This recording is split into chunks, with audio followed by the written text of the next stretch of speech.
समनस्सनं हा समनस्सनं भगवो महावीरस सत्त अन्ते वास सयाईं सिद्धाईं जाव सव दुख पहिनाईं चौदस अज्जिया सयाईं सिद्धाईं। ભગવાન મહાવીરના સમયમાં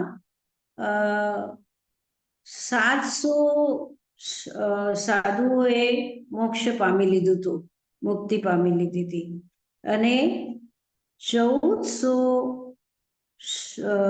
સાધ્વીજીઓએ પણ મુક્તિ પ્રાપ્ત કરી લીધી હતી.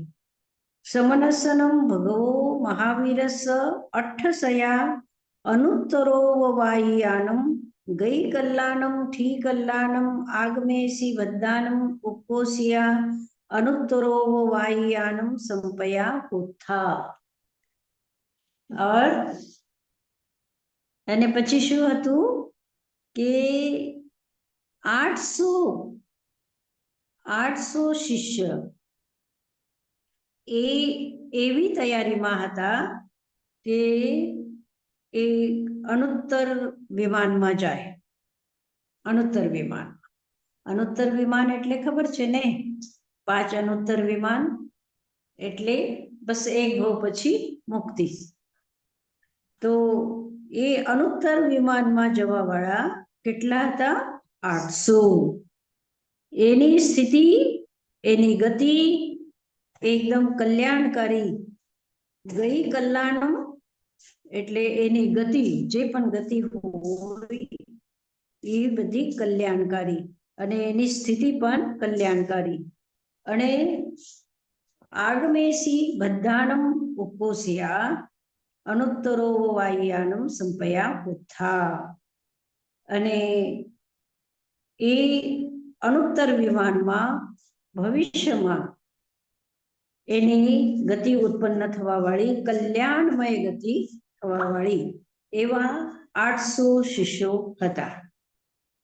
સાધનાજી મહારાજ, આમાં કીધું એવું કે 700 સાધુને મોક્ષ પામ્યા જ્યારે ભગવાન મહાવીર એના ડિસાઇપલ્સ. પણ ઓલા જે હતા, જે 1500 ડિસાઇપલ, જે યોગી, જે ગૌતમ સ્વામીની સાથે આવ્યા, તો એ આમાં ઇન્ક્લુડ નથી?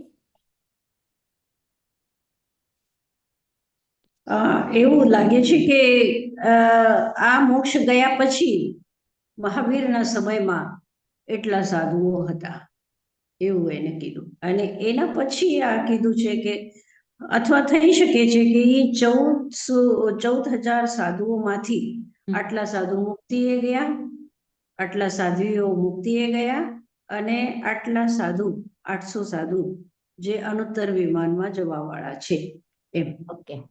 એ સંખ્યાની અંદરમાં જ આપણે ઇન્ક્લુડ કરીએ. હવે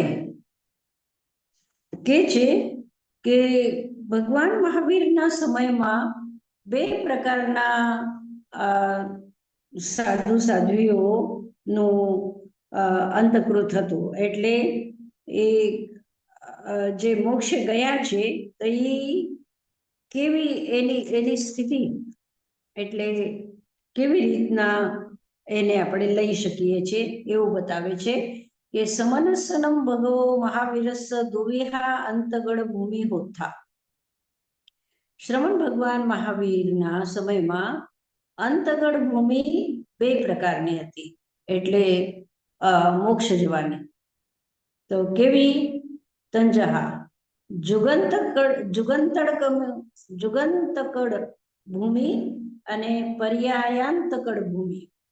જાવ તચ્ચાવો પુરીસ જુગાવો જુગંતકડ ભૂમિ 24 પર્યાયે અંતમ કાશી.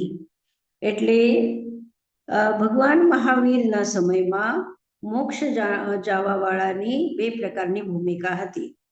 એક યુગાંતકૃત અને એક પર્યાયાંતકૃત. યુગાંતકૃત કોને કહેવાય? તો કે છે કે ગુરુ મોક્ષે ગયા, પછી એના શિષ્ય મોક્ષે ગયા, અને પછી એના પણ શિષ્ય મોક્ષે ગયા. એવી રીતે શિષ્ય પરંપરા. એક ગુરુ એનો શિષ્ય, પછી એનો શિષ્ય, પછી એનો શિષ્ય, એવી રીતે લગાતાર મોક્ષ જાય એને કહે છે યુગાંતકૃત. અને પછી પર્યાયાંતકૃત શું કહેવાય? તો ભગવાન મહાવીરના કૈવલ્ય પછી, એટલે ભગવાન મહાવીરના હયાતીમાં જ, ભગવાન મહાવીરના કૈવલ્ય પછી કોઈ જે મોક્ષમાં જાય છે તો એ પર્યાયાંતકૃત. એટલે કોઈ સાધ્વીજી ગયા મોક્ષમાં, કે કોઈ સાધુજી ગયા, કોઈ ગુરુ ગયા મોક્ષમાં, કે કોઈ ચેલા ગયા મોક્ષમાં, એવી રીતના. તો એ પર્યાયાંતકૃત ભૂમિકા છે મોક્ષ જવા વાળાની. હવે ભગવાન મહાવીરનો જે નિર્વાણ થયું, તો એના આખા જીવનને બતાવે છે કે કેટલા વર્ષ એ ગ્રસ્તાવસ્થામાં રહ્યા, કેટલા વર્ષ એને સાધના કરી, કેટલા વર્ષ એ કૈવલ્ય અવસ્થામાં રહ્યા, અને કુલ આયુ કેટલી હતી એ બધું કહે છે. તેનમ કાલેનમ તેનમ સમયેનમ સમને ભગવં મહાવીરે તીસમ વાસાયમ આગારવાસ મજ્જે વસિતા સાઈરેગાયમ દ્વાલસ વાસાયમ છૌમત્થ પર્યાણમ પામુનિતા દેશુરાયમ તીસમ વાસાયમ કેવલી પર્યાગમ પાવુનિતા વાયાલિસમ વાસાયમ સામન્ય પર્યાયમ પાવુનિતા ભાવોત્તરીમ વાસાયમ સૌવાવ્યમ પાલયિતા ખીને વેયનિજાવ્ય નામ ગોતે ઇમીસે ઓસપ્પિનીએ દુસવ સુસુમાએ સમાએ બહુવિકંતાએ તીમ વાસેહિમ અદ્દનવમેહિમ માસેહિમ શેષેહિમ પાવાએ મજ્જિમાએ હતિવાલગસ્સરન્નો રજ્જુગ સભાએ એગે અભિયે છઠ્ઠેનમ ભત્તેનમ અપાણયેનમ સાઈના નખત્તેનમ જોગમુવાગયેનમ પચ્ચુસકાલ સમયંસી સંપલિયંક નિસન્ને પણપન્નમ અજ્જયનાયમ કલ્લાણમ ફલ વિભાગાયમ પનપન્નમ અજ્જયનાયમ પાવ ફલ વિભાગાયમ છત્તીસમ ચ અપુઠ્ઠવાગરણાયમ વાગરિતા પહાનમ નામ અજ્જયનમ વિભાવે માને કાલ ગયે વિકંતે સમુજ્જાયે છિન્ન જાયે જરા મરણ બંધને સિદ્ધે બુદ્ધે અંતગડે પરિનિર્ગુણે સબ દુઃખ પહીને. ભગવાન મહાવીરની સંપૂર્ણ આયુ કેટલી હતી? તો એ બધું કહે છે કે શ્રમણ ભગવાન મહાવીર 30 વર્ષ સુધી ગ્રહસ્થાવસ્થામાં રહ્યા. 12 વર્ષથી થોડુંક અધિક સમય સુધી છદ્મસ્થ અવસ્થામાં રહ્યા, એટલે સાધનામાં રહ્યા. પછી 30 વર્ષ સુધી કેવલ જ્ઞાનની શ્રમણ અવસ્થામાં રહ્યા. પછી गृहस्थावस्था के 30 श्रमणावस्था के 42 मिलाकर उनकी पूर्ण आयु 72 वर्ष की थी. यह आयु पूर्ण होने पर उनके सभी वेदनीय आयुष्य, नाम, गोत्र, कर्मों का क्षय हो गया. उस समय वर्तमान अवसर्पिणी का दुषम सुषम नामक चौथा आरा बीत जाने में 3 वर्ष 8.5 महीने बाकी थे. એટલે ચોથા આરાનો અંતિમ સમય હતો. 3 વર્ષ બાકી હતા અને 8.5 महीना बाकी હતા. भगवान मध्यम पावा नगरी में हस्तिपाल राजा के लेखन मंडप रज्जुक सभा में, जहाँ पावापुरी में हस्तिपाल राजा ने एक लेखन शाला हती, जहाँ बेसीने बधा लखता था. तो लेखनशाला में निर्जल छठ भक्त तप का पालन कर रहे थे. અને छठ तो 24 पद्मासन में बैठे थे. और कल्याण फल विपाक के 55 अध्याय એટલે સુખ વિપાકના 55 અધ્યાય અને દુઃખ વિપાકના 55 અધ્યાય પછી અપૃષ્ટ વ્યાકરણ એટલે ઉત્તરાધ્યાય સૂત્ર આપણે કહીએ છીએ એને એના 36 અધ્યાય પૂર્ણ કરી અને પછી પ્રધાન નામક અધ્યયન એ બોલતા હતા અને એ બોલતા બોલતા જ ત્યાં એમનો નિર્વાણ થયો। तभी 4 घड़ी रात्रि शेष रहने पर स्वाति नक्षत्र का योग आने पर वे काल धर्म को प्राप्त हुए। पुनर्जन्म की श्रृंखला जन्म मरण का बंधन तोड़ सिद्ध बुद्ध मुक्त अंतकृत हो गए। समस्त दुखों से मुक्त होकर परिनिर्वाण को प्राप्त हुए। अहिया अपने भगवान महावीर नो संपूर्ण जीवन अपने पूर्ण कर्યું।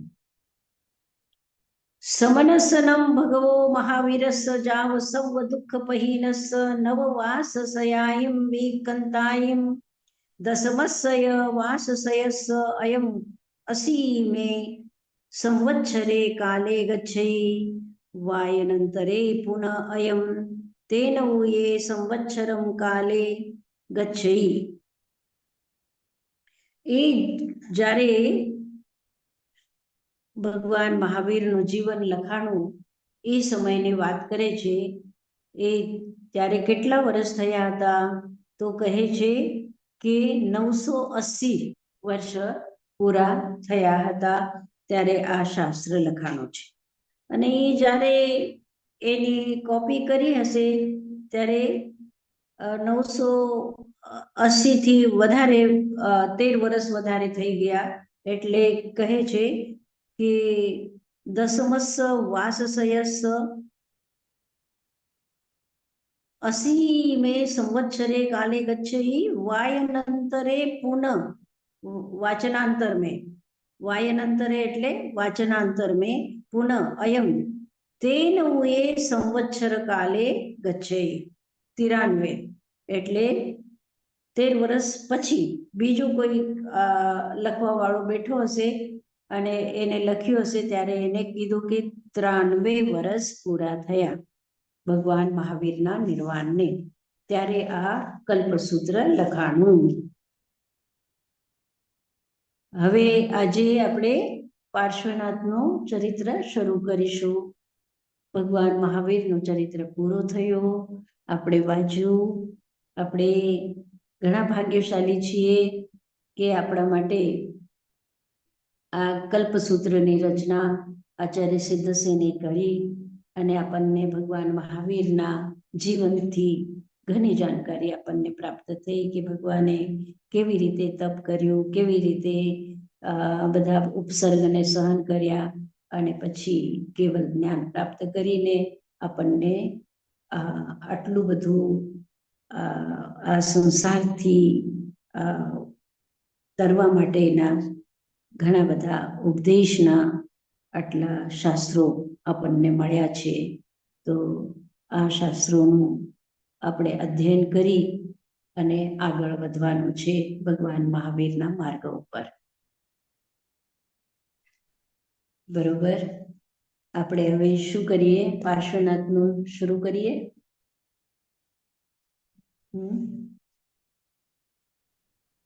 પુરુષાદાનીય અર્હત પાર્શ્વનાથ।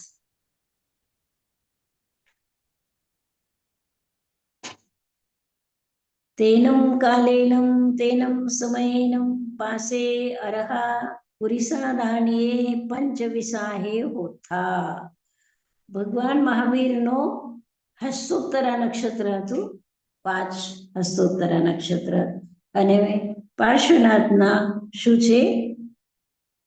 વિશાખા નક્ષત્ર છે।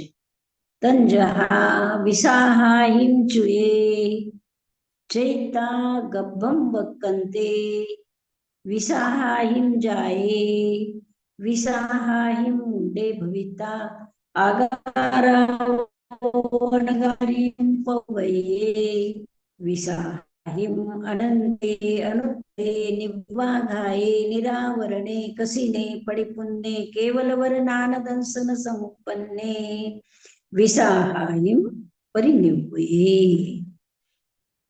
આ પાર્શ્વનાથ ભગવાનનું ચરિત્ર આપણે શરૂ કરીએ છીએ.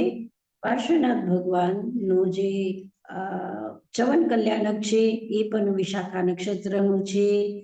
પછી ગર્ભ કલ્યાણક એ પણ વિશાખા નક્ષત્રનું છે. પછી જન્મ થયું એ પણ વિશાખા નક્ષત્રનું, અને દીક્ષા લીધી એ પણ વિશાખા નક્ષત્ર, કેવળ જ્ઞાન પ્રાપ્ત થયું વિશાખા નક્ષત્રમાં, અને નિર્વાણ થયું વિશાખા નક્ષત્રમાં. એવી રીતે 5 કલ્યાણક જે છે એ વિશાખા નક્ષત્રના છે. તેનમ કાલેનમ તેનમ સમયેનમ પાસે અરહા પુરીસા દાનીએ જેસે ગિમ્હાણમ પડમે માસે પડમે પક્કે ચિત્ત બહુલે તસ્સનમ ચિત્ત બહુલસ ચૌથી પખેનમ પાણયાઓ કપ્પાઓ વિષમ સાગરો વમણ ઠિયાઓ અનંતરમ જયમ જયતા ઇહેવ જંબુદ્દીવે દીવે ભારયે વાસે વાનારસીએ નરીએ આસસેન શરણો વામાયે દેવીએ પુવરતા વરત કાલ સમયંસી વિસાહાયમ નખત્તેનમ જોગમ વાગયનમ આહાર વક્કંતીએ ભવ વક્કંતીએ શરીર વક્કંતીએ कुच्छिंसी गब्बरताए वक्कंते। काल के उस भाग में गर्मी का पहला महीना, पहला पक्ष चल रहा था। चैत्र कृष्ण चतुर्थी के दिन 20 सागरोपम की आयु पूरी हो जाने पर भावी अरहत पार्श्व के जीव ने प्राणत देवलोक से प्रयाण किया।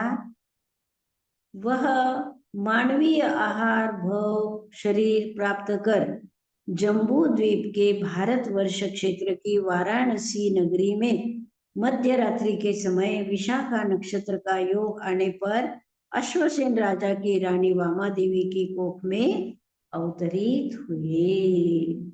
एटले पार्श्वनाथ भगवान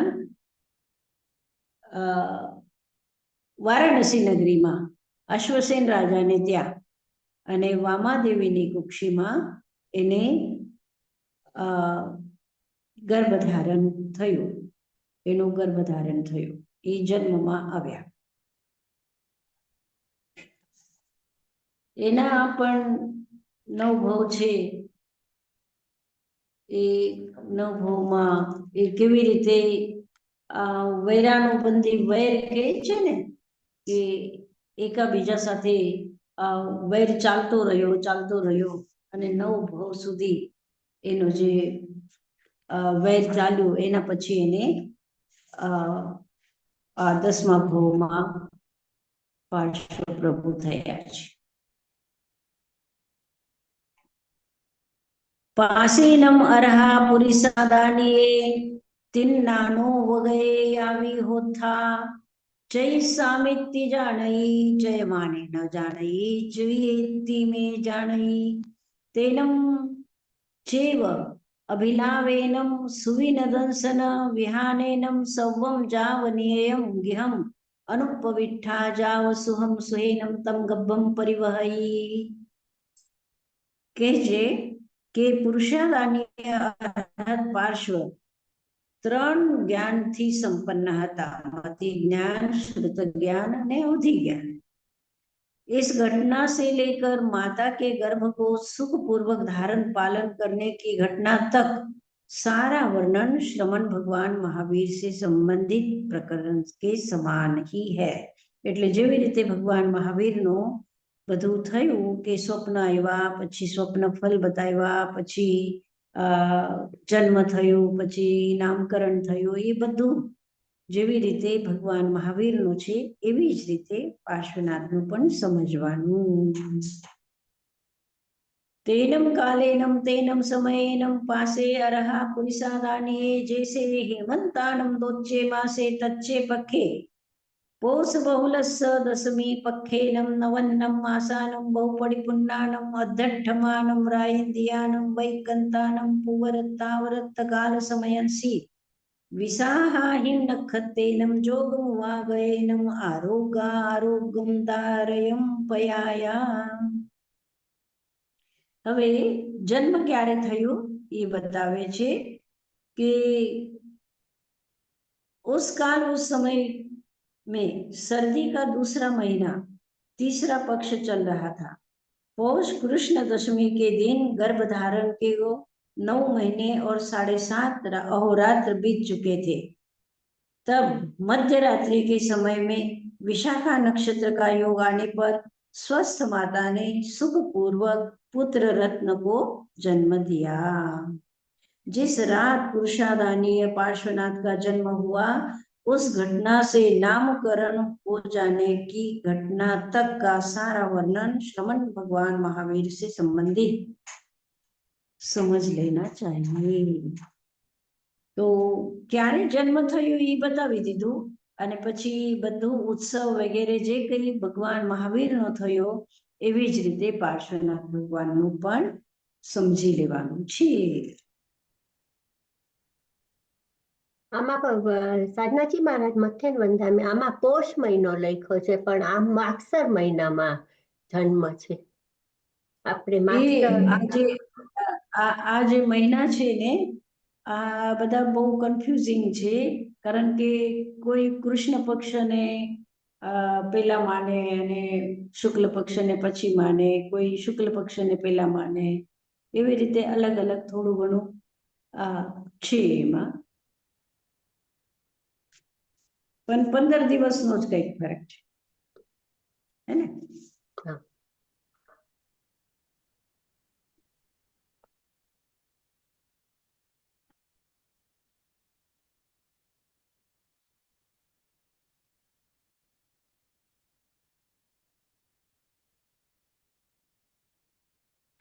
આ જે ઘટના છે ને કમટની,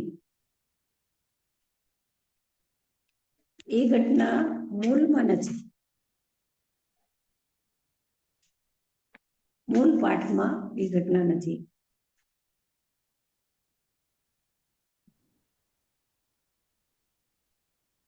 પાસેનમ અરહા પુરિસાદાનીએ દક્કે દખ પૈને પડિરુવે અલ્લીને ભદ્દયે વિનિયે तीसम वासायम आगार वासमज्जे वसिताणम पुनरवि लोगंतियेहिम जीय कप्पेहिम देवेहिम ताहिम इट्ठाहिम जाव एवं वयासी जय जय नंदा जय जय बद्दा बद्धम ते जाव जय जय सद्दम पौंजंती.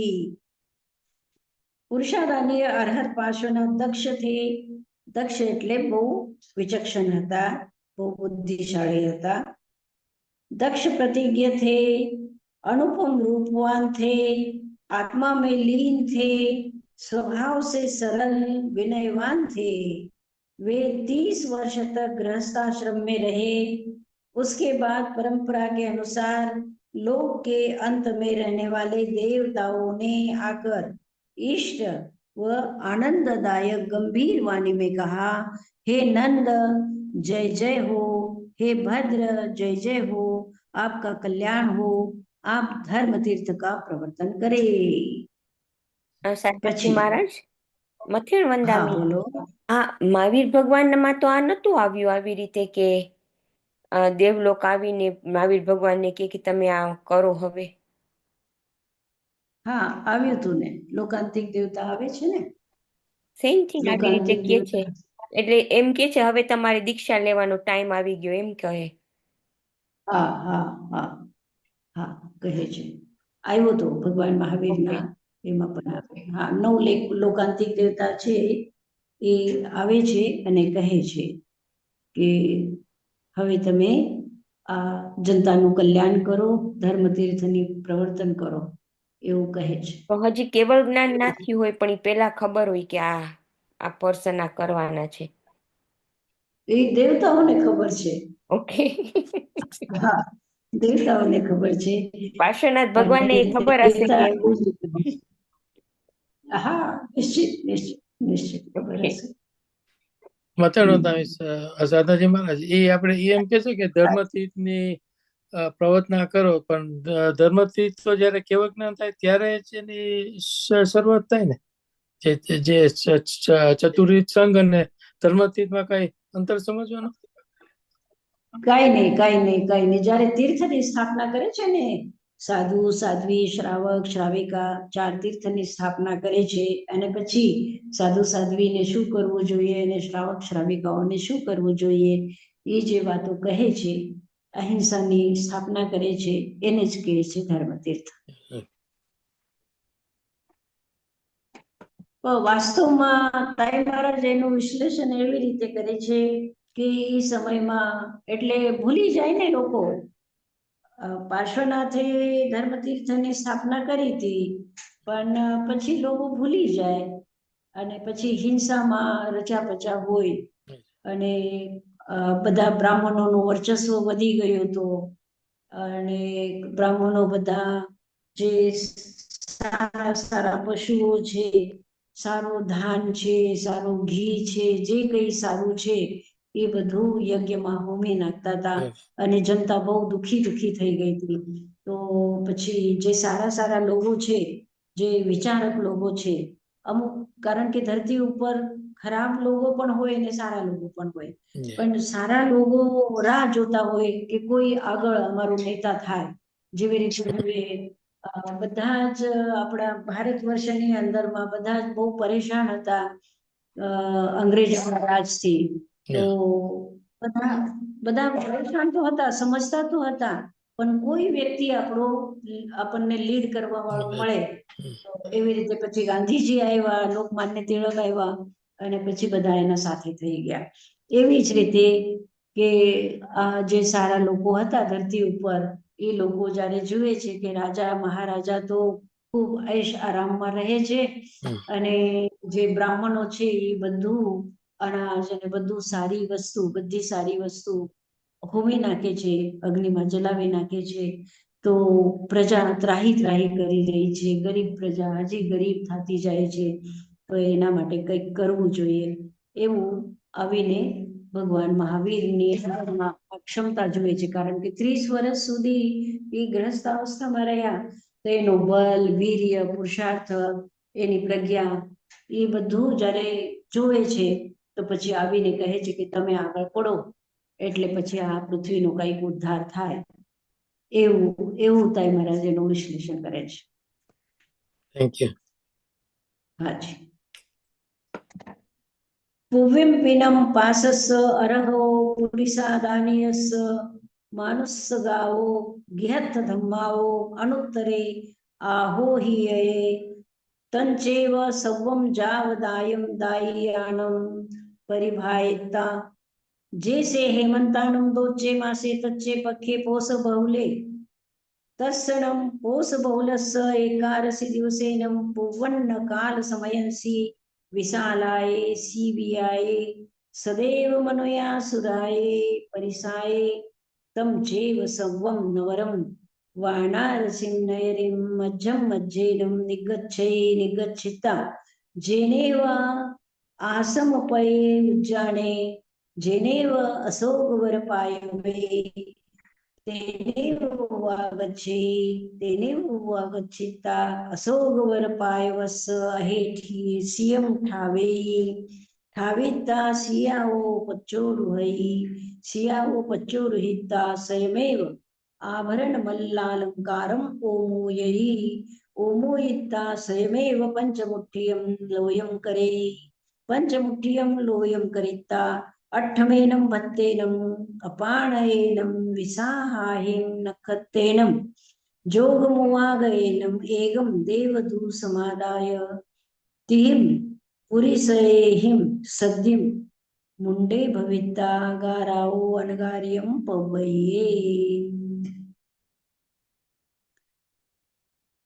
હવે જ્યારે લોકો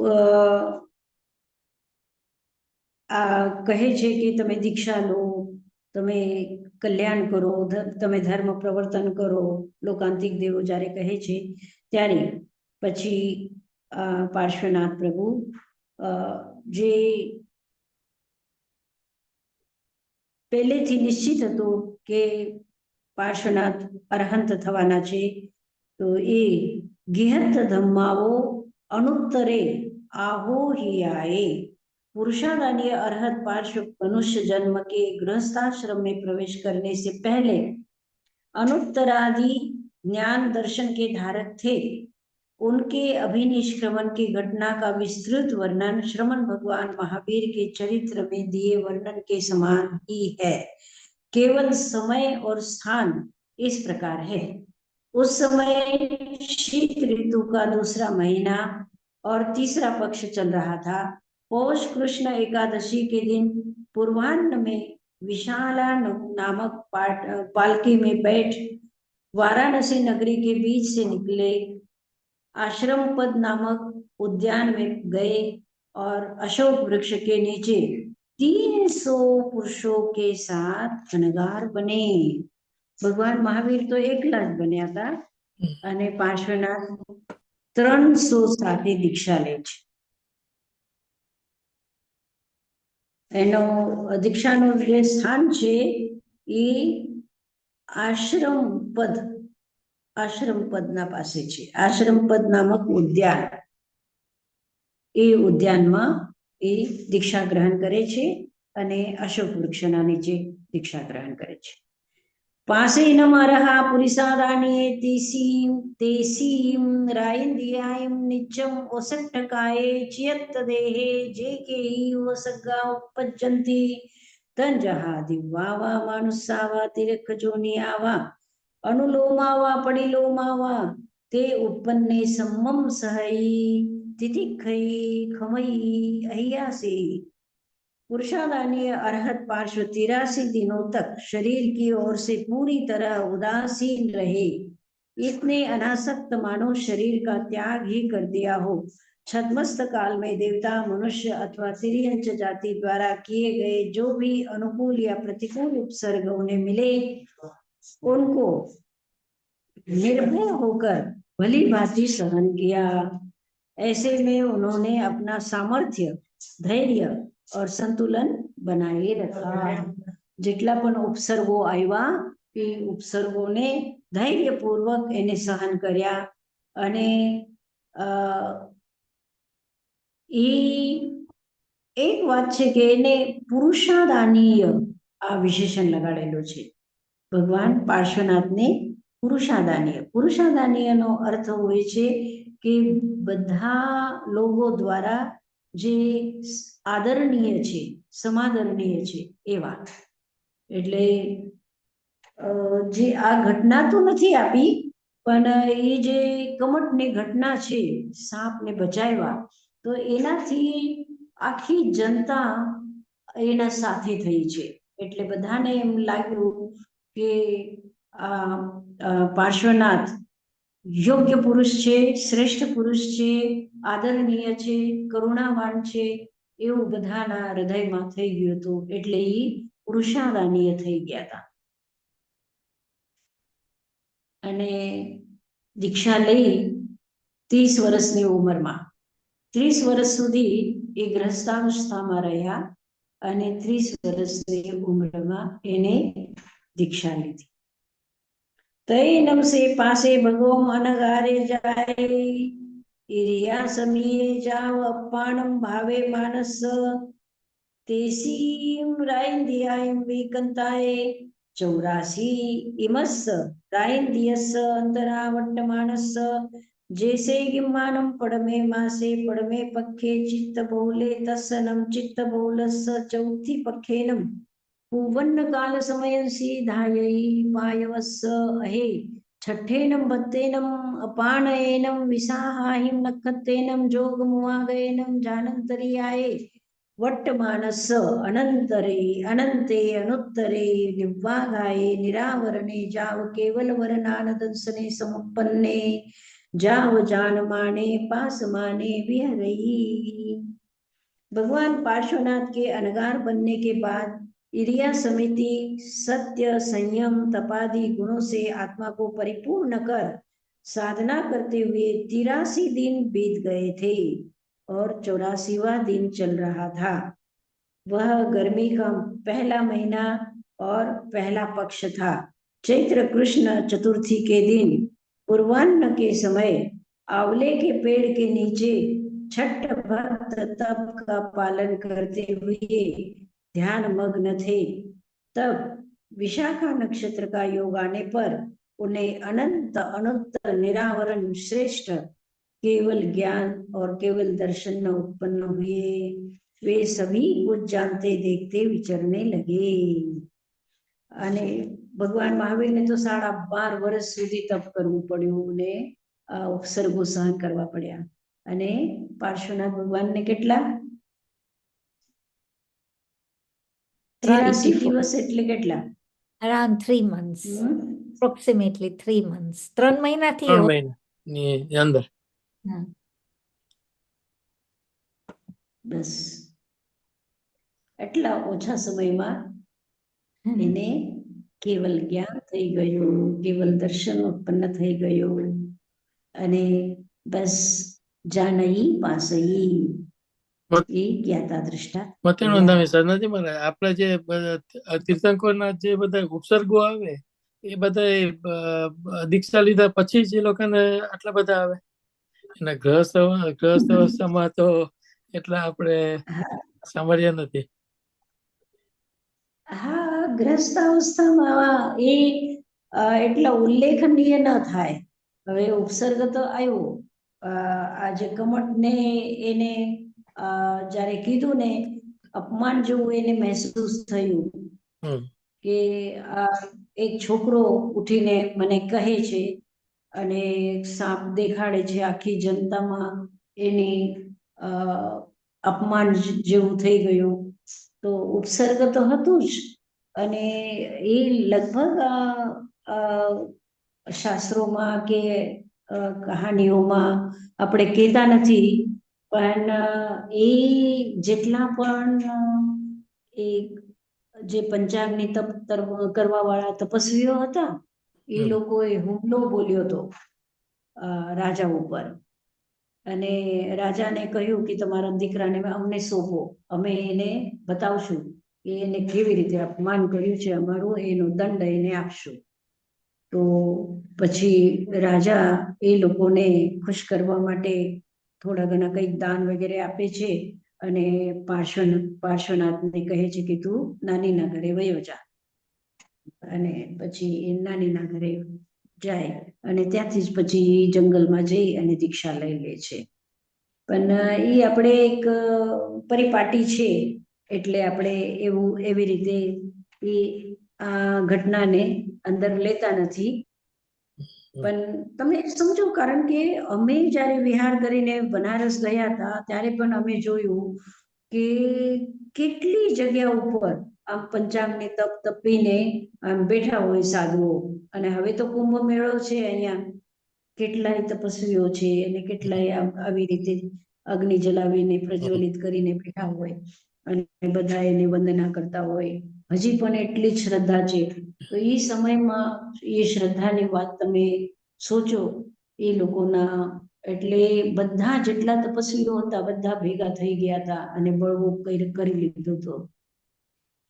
અને અશ્વસેનને કેટલું સહન કરવું પડ્યું, પોતાને પણ અને આ છોકરાને પણ, એટલે પાર્શ્વનાથ ભગવાનને પણ કેટલું સહન કરવું પડ્યું હશે.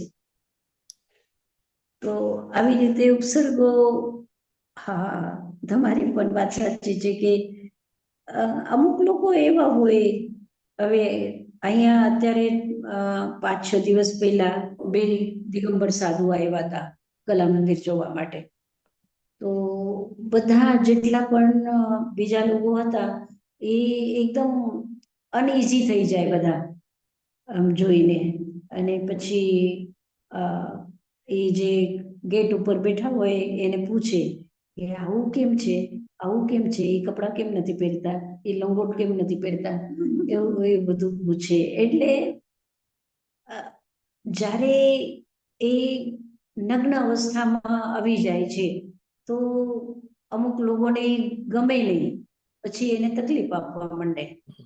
એવું પણ થઈ શકે છે, એવું પણ થઈ શકે. તો ગ્રસ્ત અવસ્થામાં તો નગ્ન અવસ્થા નથી એટલે કઈ ન કરે કોઈ. પણ જ્યારે નગ્નાવસ્થા આવી જાય હમ. ત્યારે પછી ગ્રામીણ લોકોને સમજમાં ન આવે કે આ શું હમ. છે. જી જી. અને આવી રીતે આ જે વૈષ્ણવ લોકોમાં પણ નાગા બાબા તો હોય છે, પણ એ હમ. બધું રાખ લગાડે ને પછી ઓલું તિલક હમ. લગાડે ને હમ. પછી જટાઓ રાખે અને એવી રીતે એ લોકોનો એમ ખબર પડે કે હા ભાઈ આ સાધુ છે. પણ હમ. આ ભગવાન મહાવીર કે પાર્શ્વનાથ કે આવી રીતે નગ્ન હોય તો એ તો કઈ ખબર ન પડે, જટા નથી, રાખ લગાડેલી નથી, કઈ નથી, તો એટલે લોકોને ખબર ન પડે કે આ નગ્ન શું કામ છે એમ. થેન્ક તો યુ. કોઈ એને ચોર સમજી લે છે, કોઈ એને ચોર સમજી લે, કોઈ એને સ્પાય સમજી લે, એવી રીતે આપણે એવી રીતે કલ્પના કરીએ, બીજું શું. જી આપણા ठीक. अरहत पार्श्व की शिष्य संपदा. पासस्सनम अरहव पुरिसादानीयस अट्ठगण हरा होथा तंजहा सुंभेय जघोषेय वसिष्ठे प्यारीय सोमे श्रीहरे जीव वीरभद्रे जसेविय. पुरुषादानीय अरहत पार्श्वनाथ के 8 गण और 8 गणधर थे. उनके नाम शुंभ, आर्यभोज, वशिष्ठ, ब्रह्मचारी, सोम, श्रीधर, वीरभद्र और यश. આવી રીતે 8 ગણધરો હતા. ભગવાન મહાવીરના 11 અને પાર્શ્વનાથ ભગવાનના 8 ગણધરો હતા. પાસસ્સનમ અરહો પુરિસાદાનીયસ અજ્જદિન્ન પામોખાઓ 16 समन साहस्यो कोसिया समन संपया होता. पासस्सनम अरहो पुरिसादानियस पुप्पचूला पामुखाओ 38 अज्जिया साहस्यो कोसिया अज्जिया संपया होता.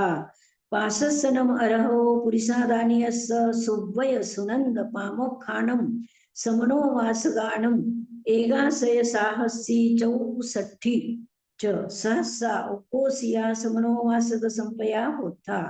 वासस्सनम अरहो पुरिसादानियस सुनंदा पामुखानम समनो वासियानम तिन्निसय साहस्यो 27 च सहसा उपोसिया समनो वासियानम संपया होता. पासस्सनम अरहो पुरिसादानियस अद्धुट्ठसया 14 पुव्वीनम अजिनानम जिनसंकासानम सवक्खर सन्निवायिनम जाव 14 पुव्वीनम संपया होता. पासस्सनम अरहो पुरिसादानियस 14 ओहिनानीनम 10 केवल नानीनम 11 वेव्यानम अद्धट्ठ समसया व्यूलमयिनम 6 र्युमयिनम 6 वायिनम 10 समनसया सिद्धा 20 अजियासया सिद्धा 12 અનુત્તરો વાયાનમ સંપદા હોતા. જેવી રીતે ભગવાન મહાવીરનું કીધું કે કેટલા સાધુઓ, કેટલા સાધ્વીઓ, કેટલા શ્રાવકો, શ્રાવિકાઓ અને કેવલ જ્ઞાનીઓ, મનોપર્યાય જ્ઞાનીઓ કેટલા હતા એ બધું એમાં કહે છે. पुरुषादानीय अरहत पार्श्वनाथ के शिष्य समुदाय में 16,000 श्रमण थे. भगवान महावीर में કેટલા હતા? 14,000 અને पार्श्वनाथ भगवान ना 16,000 श्रमण थे, जिनके प्रमुख आर्यदिन्न थे. श्रमणियों की संख्या 38,000 थी. भगवान महावीर की साध्वियों की संख्या कितनी थी? 36,000 36,000 30,000 36,000 અને पार्श्वनाथनी 38,000. उनकी प्रमुख आर्या पुष्पचूला थी. श्रमणोपासक या श्रावकों की संख्या 1,64,000 थी और उनके प्रमुख सुव्रत थे. श्राविकों की संख्या 3,27,000. उनकी प्रमुख सुनंदा. उनके संग में 350 श्रमण, 14 पूर्वधारी, 1400 अवधि ज्ञानी, 1000 केवल ज्ञानी, 1100 वैक्रिय लब्धिधारी, 750 विपुलमती मना पर्याय ज्ञानी, 600 ऋजुमती मना पर्याय ज्ञानी, 600 वादी, उनके शिष्यों में 1200 अनुत्तरोपपातिक श्रमण भी थे અને 500 જેટલા શ્રમણો હતા કે જે अनुत्तर विमान में जवा वाला। इस शिष्य समुदाय में से 1000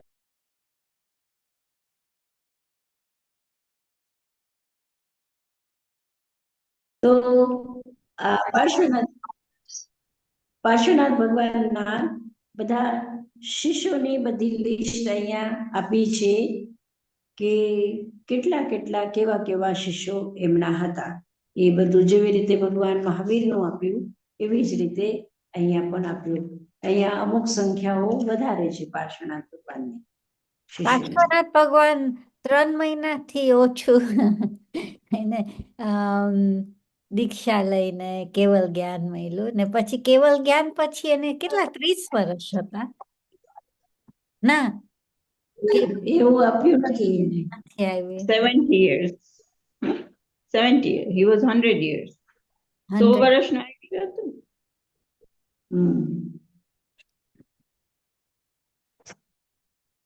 હવે આપશે पासस्सनम अरहो पुरिसारानियस दुविहा अंतकड़ भूमि होता तंजहा जुयंतकड़ भूमि पर्यायंतकड़ भूमि जाव चौथाओ पुरिस जुगाओ जुयंतकड़ भूमि तिवास पर्याय अंतम काशी। पुरुषादानिया अरहत पार्श्वनाथ के कैवल्य के 3 वर्ष बाद प्रथम भव्य आत्मा मोक्ष गई और मोक्ष गमन का यह क्रम उनके निर्वाण के पश्चात चौथे पट्टधर तक चला। यह उनकी युगांतकृत तथा पर्यायांतकृत नामक अंतकृत भूमि कही जाती है। अरहत पार्श्व का निर्वाण तेनम कालेनम तेनम समयनम। हेलो સાધનાજી મહારાજ, તો પછી પાર્શ્વનાથ ભગવાનના જે 4th જનરેશન સુધી મોક્ષ ગયા તો પછી ત્યારથી મહાવીર સ્વામીનું સ્ટાર્ટ થયું હોય એમ હોય જે યુગાંત એ બે છે ને પર્યાયાંત જે છે એ તો ચાલુ જ છે, એ ચાલુ છે પણ ગુરુ પછી શિષ્ય પછી એનો શિષ્ય પછી એનો શિષ્ય એ જે છે એ પરંપરાનું કહે છે એ ચોથા પેઢી સુધી ચાલે।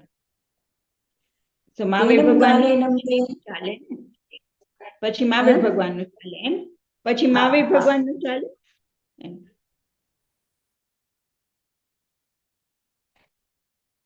ત્યાં સુધી તો કોઈ ને કોઈ ગયો જ હશે વચ્ચે વચ્ચે મોક્ષમાં।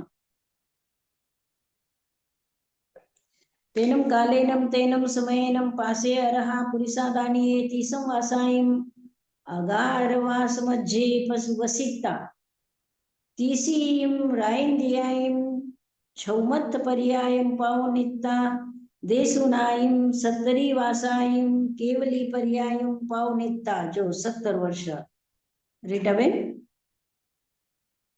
70 વર્ષ સુધી बहु परिपुन्नायम 70 वासायम सामान्य पर्यायम पावनिता एकम वास स्वयं सव्वा उयम पालयिता खीने वे निजाऊय नाम गोते इमिसे ओसप्पिनिये दुसम सुसुमाए समाए बहु वैकिंताए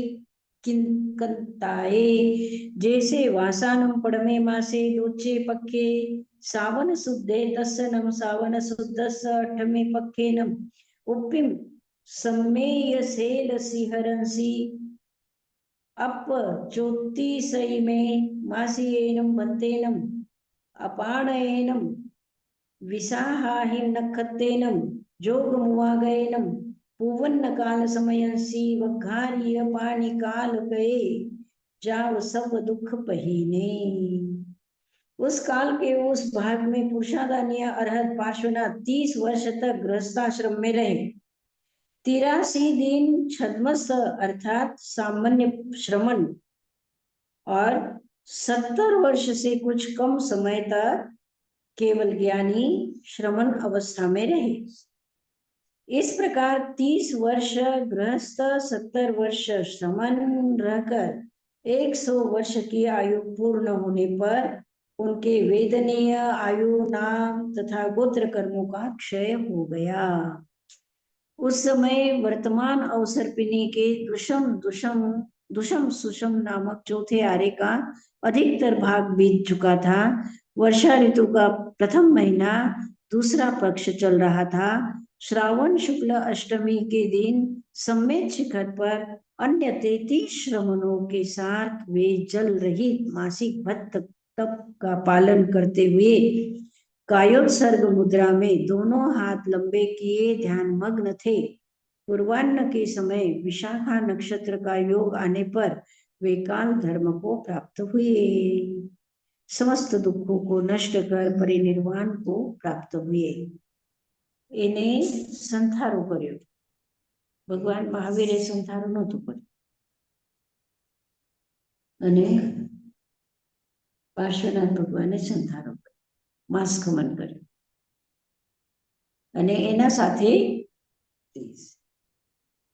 કેટલા 33 સાધુઓએ પણ એના સાથે મુક્તિ પ્રાપ્ત કરી। पासस्य नम अरहो पुरिसादानीयस कालगयस जाव सब दुख पहिनस दुवालस वाससयायं वेकंतायं तेरसमस वाससयस अयं 30 में संवत्सर काल गच्छति। आगमों के लिपिबद्ध होने के समय अरहत पार्श्व का निर्वाण हुए 1200 वर्ष बीत चुके थे और 13वीं शताब्दी का 30वां वर्ष चल रहा था, अर्थात 1230वां वर्ष चल रहा था જ્યારે આ આગમ લખાનું। આ પાર્શ્વનાથ ભગવાનનું ચારિત્ર અહીંયા સમાપ્ત થાય છે। સાધનાજી મહારાજ, હા, મથેણ બોલો। ગામી તો પાર્શ્વનાથ ભગવાન મહાવીર ભગવાન એની દેશના આપતા હતા જ્યારે એને ખબર હતી કે આ મારું આયુષ્ય પૂરું થવાનું છે। આપણો ઉત્તરાધ્યાન સૂત્રમાં જે લખાણું છે એ, અને પાર્શ્વનાથ ભગવાન તો એના મેડિટેશન સ્ટેટમાં હતા। એની એમનાથી તો આ દેશના આપી એનો કઈ અર્થ છે કે એનો કઈ સિગ્નિફિકન્સ છે? એ પૂર્વ 14 પૂર્વ જે કહેવાય છે ને, 14 પૂર્વ, હા, એ પણ એ આપણી પાસે રહ્યા નથી। ના એમ નહીં, હું વિચાર કરતી હતી કે મહાવીર ભગવાનને કેમ પાર્શ્વનાથ ભગવાનની જેમ પોતે બેસીને મેડિટેશનમાં બેસીને એનું કેમ નાગ્યું ને એનું કેમ એમ થયું હશે કે મારે આ કેવું છે બધા દુનિયાને, એનું નિર્વાણ થયું ને ત્યાંની વાત કરું છું કે બેનું જુદું હતું। તો પાર્શ્વનાથ ભગવાને કોઈને કઈ દેશના કે કઈ ના આપી છેલ્લે, ને મહાવીર ભગવાને આપી, ઈ કેમ હશે? કઈ હશે એનો રીઝન? ભગવાન મહાવીરની પોતાની, એટલે બધા એક સરખા જ નથી ને, બધાની પોતપોતાની અલગ અલગ વિશેષતાઓ હોય છે। તો આ ભગવાન મહાવીરની વિશેષતા હતી કે એને બસ આપવું જ હતું। એ બસ આપતા જ ગયા છેલ્લે સમય સુધી એ આપતા ગયા જે એને પ્રાપ્ત થયો એ। અને પાર્શ્વનાથ ભગવાને આપ્યું હશે અને પછી પોતે ધ્યાનસ્થ થઈ ગયા। ના, પાર્શ્વનાથ ભગવાનની એકદમ સૌથી ઈ તીર્થંકર છે એને સૌથી વધારે બધા પૂજે છે ને, એનો મહિમા બહુ છે એમ એમ કે એનો કેમ રીઝન હશે, કઈ છે એનો? હા, પાર્શ્વનાથ પ્રતિ બધાનો વધારે લગાવ, અને જેટલા પણ ભારત વર્ષની અંદરમાં મંદિરો છે વધારેમાં વધારે પાર્શ્વનાથ ભગવાનના મંદિરો છે। અને જે ભગવાન મહાવીરનું પણ મંદિર હશે તો પણ એ પાર્શ્વનાથના ગીતો તો ત્યાં પણ ગવાતા જ હોય છે। એટલે એનું રીઝન એ જ છે કે બધાની એવી માન્યતા છે કે પાર્શ્વનાથ ભગવાન સંકટને દૂર કરવા વાળા છે. એટલે માન્યતા છે. બરાબર. સાધનાજી Thank આમ you. તો બધા તીર્થંકરો સમાન છે. બધા તીર્થંકરો સમાન છે. બધા એ વીતરાગ છે. બધા રાગ દ્વેષ થી મુક્ત છે. એમાં કાંઈ ભેદ નથી. અને જે અત્યારે સિદ્ધ ગતિમાં પણ જે એમની સ્ટેટ છે એ એક સમાન છે. એમાં કાંઈ ફરક નથી. છતાં જનતાની માન્યતા છે. થેન્ક યુ સાધનાજી મહારાજ. હાજી સાધનાજી મહારાજ મથે વંદામી. હાજી એમ સાંભળ્યું છે કે જે પાર્શ્વનાથ ભગવાનનો યક્ષ હતો, પાર્શ્વ યક્ષ, એ હજી દેવલોકમાં જીવે છે ને એમ ઘણા મનુષ્યને એમ વિશ્વાસ છે કે એના હિસાબે આપણે પાર્શ્વનાથ ભગવાનમાં વધારે માનીએ છીએ. તો એવું છે કે એવું ક્યાંય લખેલું છે કે હજી પાર્શ્વ યક્ષ હજી આમ જીવે છે?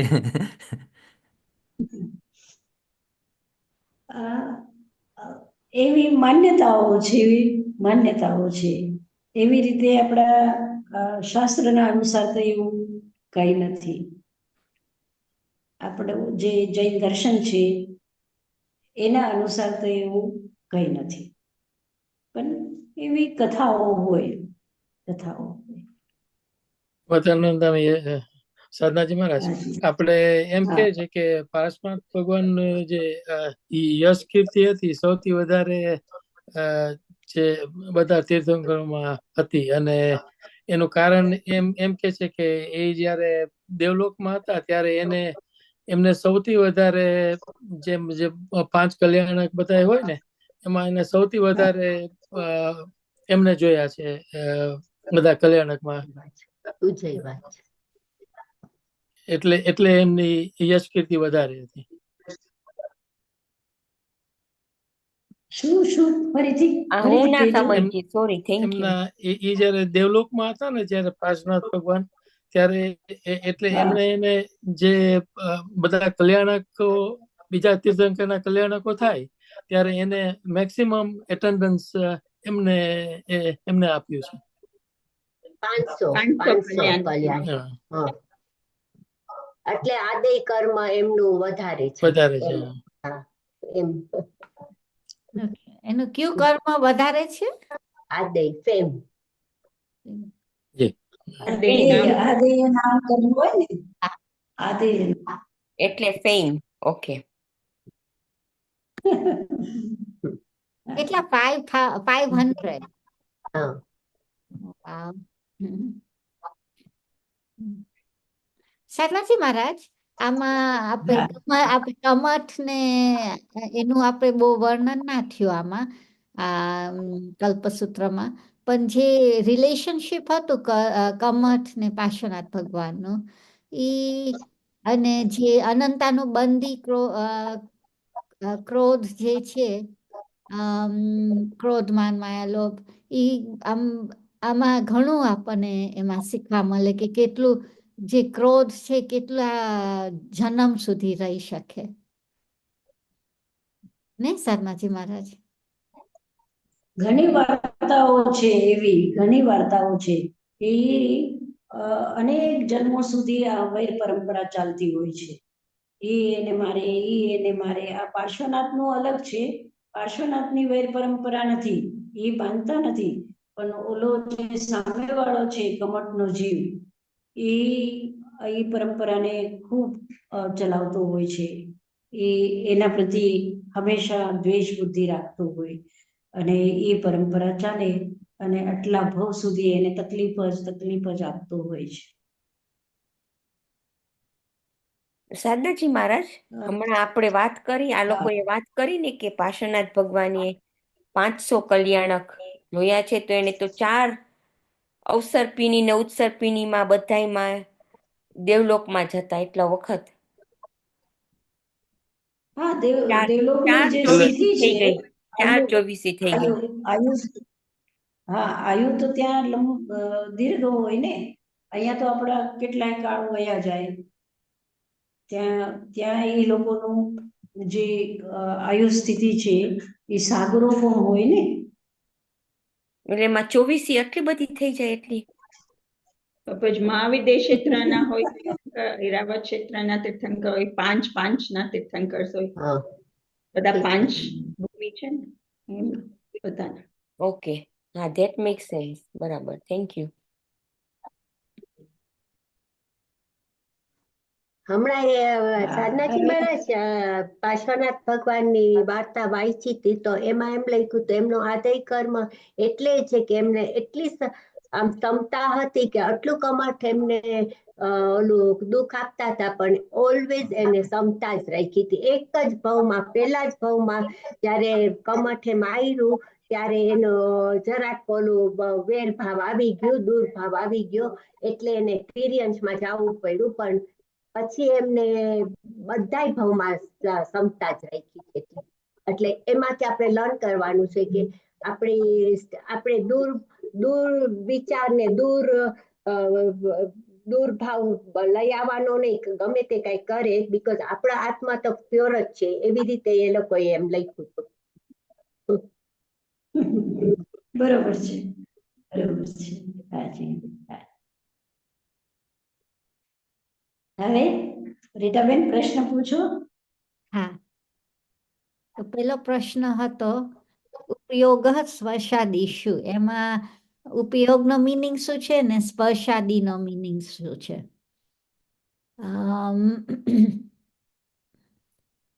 ચાંદનીબેન?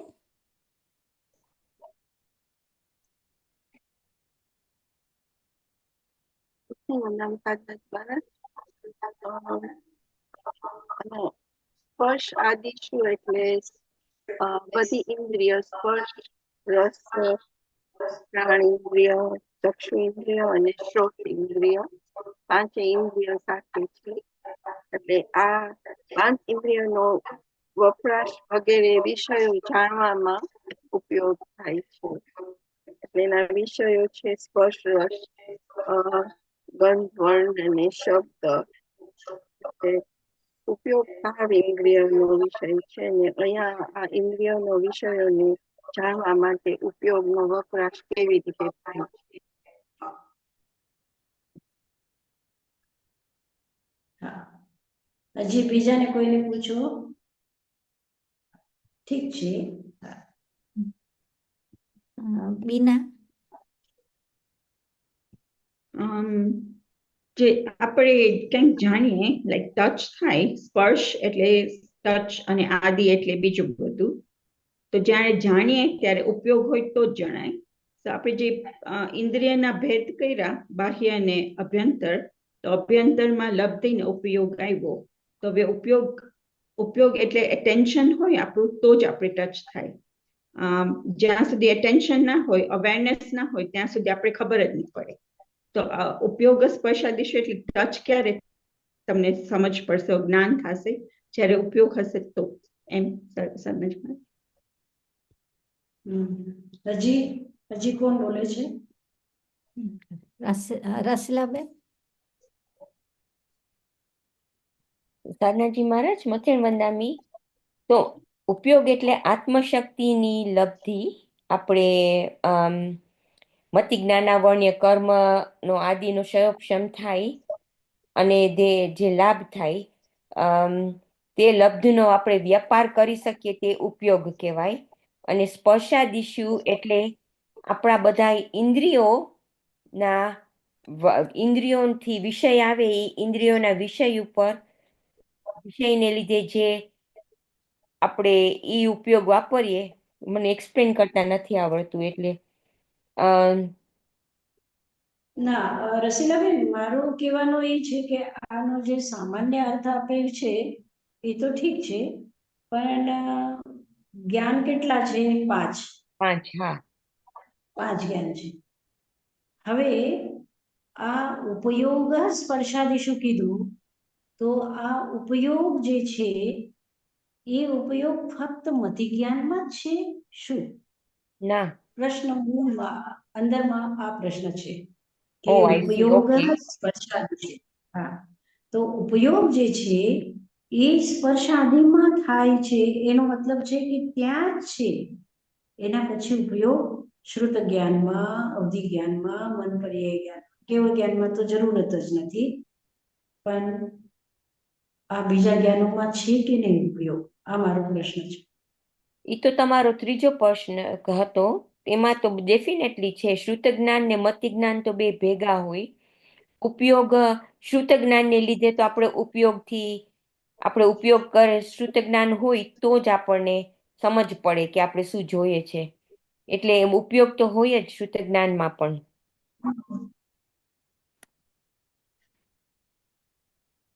અને હજી કોણ બોલે છે? ભરતભાઈ, એટલે મને પણ એમ જ થાય છે કે ઉપયોગ એટલે આપણે સેકન્ડ ક્વેશ્ચન ને પણ ફર્સ્ટ ક્વેશ્ચન કે સ્પર્શ આદિ એટલે બધી ઇન્દ્રિયો થકી અને આપણે એટલે જે નિવૃત્તિ, ઉપકરણ અને અને અને લબ્ધિ એ ત્રણેય થકી એ ત્રણેય મળીને થઈને ઉપયોગનો વેપાર થઈ શકે કે ઉપયોગ થઈ શકે. બાકી તો જેમ બધાએ કહ્યું એમ જ મેં વિચાર્યું. સાધનાજી મહારાજ, આમાં સ્પર્શાદિશું કીધું, એમાં મન પણ આવી ગયું ને. મન પણ ઇન્દ્રિય છે. એનું મન સ્થળ પણ નથી, એનો સ્થળ નથી આપણી જેમ. બુદ્ધિ જ્ઞાન જેનાથી થાય હમ. એ બધું ઉપયોગમાં આવ્યું. હા. એટલે મતિ જ્ઞાન ઉપયોગથી થાય છે. આ બીજા શબ્દમાં એનો અર્થ આપણે કરીએ ઉપયોગ સ્પર્શાદિશુ, તો બીજો એનો અર્થ એવું થાય કે મતિ જ્ઞાન જેનાથી પણ થાય છે એમાં ઉપયોગ સાધન છે એમ. તો પ્રશ્ન એવું એ ઉદ્ભવે છે કે જો મતિ જ્ઞાનમાં જ ઉપયોગ છે તો શ્રુત જ્ઞાનમાં, અવધિ જ્ઞાનમાં અને મન પર્યાય જ્ઞાનમાં ઉપયોગ છે કે નહીં? રીટાબેન, તમે જવાબ આપો. આપણે જ્યારે ઉપયોગની વાત કરીએ તો ઉપયોગ 8 પ્રકારના ઉપયોગ છે ને, તો એમાં આવી જાય મતિ જ્ઞાન, શુદ્ધ જ્ઞાનમાંય ઉપયોગ છે, અવધિ જ્ઞાનમાંય ઉપયોગ છે ને મન પર્યાય જ્ઞાનમાંય ઉપયોગ છે. તો એમાં આવી જાય કે ઉપયોગ તો છે બધામાં. પણ અહીંયા શું કીધું? સ્પર્શાદિશુ. હા, તો એમાં આવે મતિ જ્ઞાન ને શ્રુત જ્ઞાન બેયનો ઉપયોગ થઈ શકે. બીકોઝ સ્પર્શનું એ આપણને જે આપણે વિચાર કરવું પડે સ્પર્શનો, તો એનો બી વિચાર કરવું એ શ્રુત જ્ઞાન થયું ને. મતિ જ્ઞાનથી ખબર પડે કે આ સ્પર્શ છે, પછી એનું થોડુંક વિચાર કરીએ એ શ્રુત જ્ઞાન છે. એટલે બે આવી જાય, મતિ જ્ઞાન ને શ્રુત જ્ઞાન. બીજા ના આવે, અવધિ જ્ઞાન મન પર્યાય જ્ઞાન ના આવે, પણ મતિ જ્ઞાન શ્રુત યોગ. આજે રસીલાબેન ના બેન નથી? આજે એમને બિઝી હતા એ આજે. અચ્છા. મયુરીબેન? એ બી બિઝી છે આજે, સાધનાજી. મતેનો તમે સાધનાજી મહારાજ, આપણે જે ઉપયોગ આપણે કહ્યું કે મતિ અને શ્રુત જ્ઞાનમાં ઉપયોગ છે, તો પછી આપણે અવધિ અને મન પર્યાય જ્ઞાનમાં આપણે ઉપયોગ છે પણ એ સ્પર્શ થકી નથી એમ સમજવું? ઇન્દ્રિય, વિધાઉટ ઇન્દ્રિય છે ને. હા, અતિ ઇન્દ્રિય. પણ અતિ ઇન્દ્રિય એમાં આપણે જોઈએ તો એમાં એની અંદર મન સમજવું કે ન સમજવું? કારણ કે એ તો નો ઇન્દ્રિયમાં આવે. હવે હા, તમે લોકો બધાએ કીધું, બહુ સરસ કીધું, પણ બસ એક આપણું, હા, આ ઉપયોગની જ વાત છે કે આપણો ઉપયોગ ત્યાં નથી ગયો.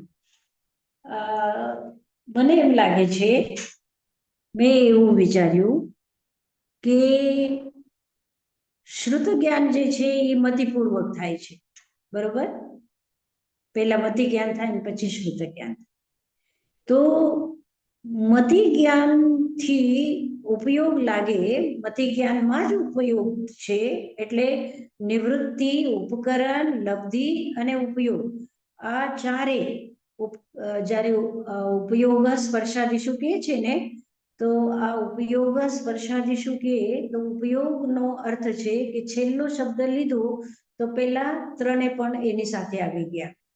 તો આ બધા સ્પર્શાદિશુ એટલે સ્પર્શ આદિ જે પણ ઇન્દ્રિયોથી અને મનથી જ્ઞાન થાય છે એમાં કામ લાગે, એટલે એમાં ઉપયોગ થાય. હવે મતિપૂર્વક શ્રુત છે. શ્રુત જે છે એ શું છે? મતિપૂર્વક છે. તો જ્યારે જ્યારે શ્રુત જ્ઞાન થાય છે એના પહેલા મતિ જ્ઞાન થાય છે. તો મતિ જ્ઞાનમાં ઉપયોગ આવી ગયો અને એના પછી આગળ ચાલે છે શ્રુત જ્ઞાન. એમ સમજમાં આવી ગઈ વાત? એટલે શ્રુત જ્ઞાનનો ડાયરેક્ટ નિવૃત્તિ, ઉપકરણ, લબ્ધિ અને ઉપયોગ સાથે સંબંધ નથી. એનો સંબંધ શું છે?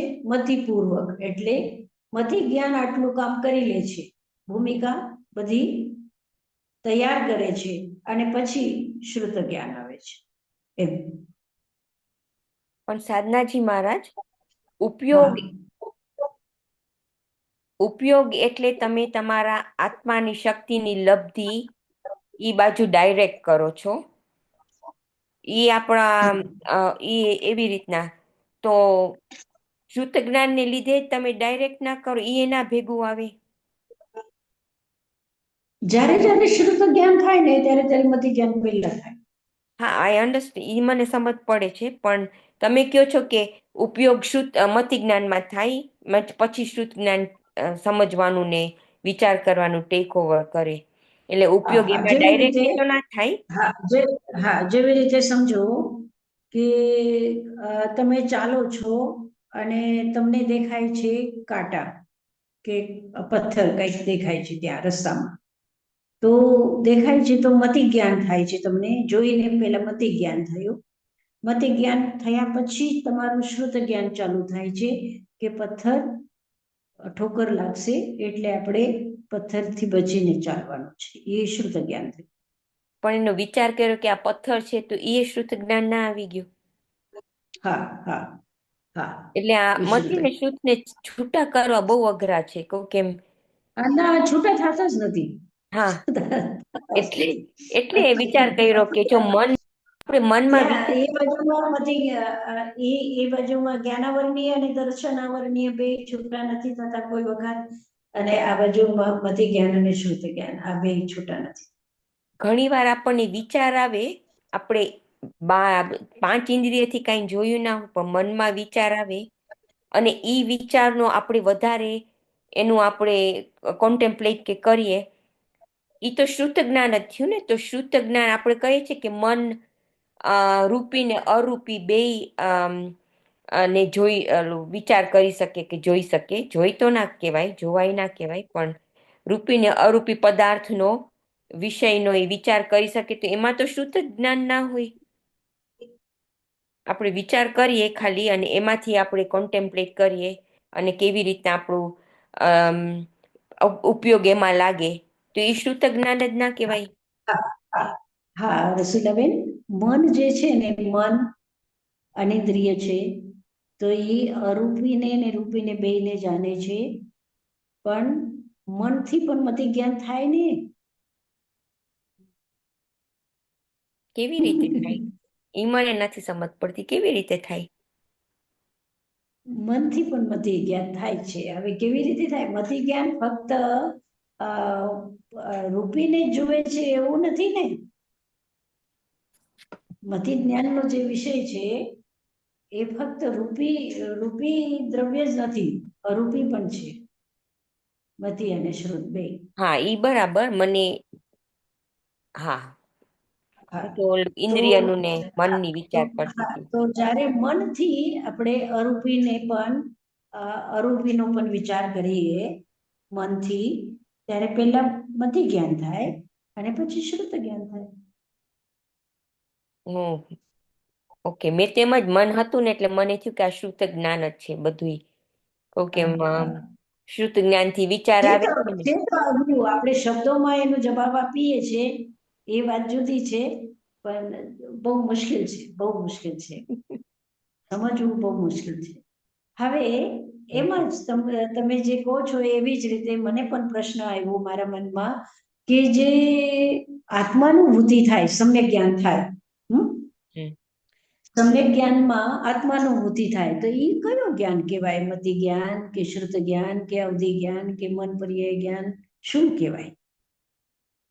કયું જ્ઞાન છે બકુલભાઈ?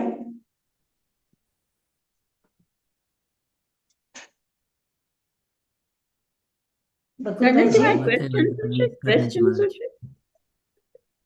પ્રશ્ન એ છે કે આપણને સમ્યક જ્ઞાન થાય ને, તો સમ્યક જ્ઞાનમાં શું છે? આત્મપ્રતીતિ, અનુભવ. આત્મપ્રતીતિ એટલે આત્માનુભૂતિ, આત્મજ્ઞાન એટલે સમ્યક જ્ઞાન ને, સમ્યક દર્શન ને. તો આ સમ્યક દર્શનની અંદરમાં જે આત્માનુભૂતિ થાય છે તો એ કયું જ્ઞાન છે? હું તમને લોકોને પૂછું છું, મને આ પ્રશ્ન છે કે આ કયું જ્ઞાન કહેવાય? મતિ જ્ઞાન છે કે શ્રુત જ્ઞાન છે કે અવધિ જ્ઞાન છે કે મન પર્યાય જ્ઞાન છે? કયું જ્ઞાન છે? કેવલ જ્ઞાન તો નથી, કારણ કે આપણા બધા કર્મો ક્ષય નથી થયા, પણ આપણને સમ્યક દર્શન થયો. તો એ સમ્યક દર્શન થયો તો એ કયા જ્ઞાનમાં આવે? આત્માનુભૂતિ કયા જ્ઞાનમાં આવી? એ સાધનાજીમાં જ સાધનાજીમાં જ મારો એમ વિચાર હતો કે બે મતિક ને શુદ્ધ બે હોઈ શકે. શુદ્ધ જ્ઞાનથી આપણે ખબર હોય કે જે સાચું છે ને જે સાચું નથી, તો એના વગરથી તો આપણે સમ્યક દર્શન ના થઈ શકે. તો શુદ્ધ તો હોવું જ જોઈએ ને. જેમ તમે કીધું શુદ્ધ મતિ વગર શુદ્ધ હોય ના, તો એ બે સાથે જ હોય. સોરી બીના.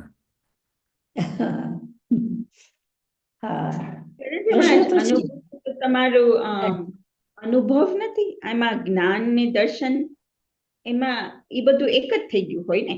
જ્યારે આત્માની અનુભૂતિ થાય ત્યારે દર્શન, જ્ઞાન ને ચરિત્ર બધું એક જ હોય. તેમાં તમે કેવી રીતના સેપરેટ કરશો? હા, છે તો ખરી પ્રશ્ન ને,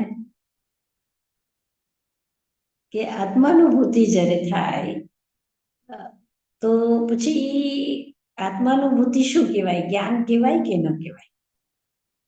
એ તો અનુભૂતિ છે, એ બરાબર છે, પણ આત્મજ્ઞાન પણ આપણે કહીએ ને કે આત્મજ્ઞાન એટલે ભેદ વિજ્ઞાનનો અર્થ શું છે?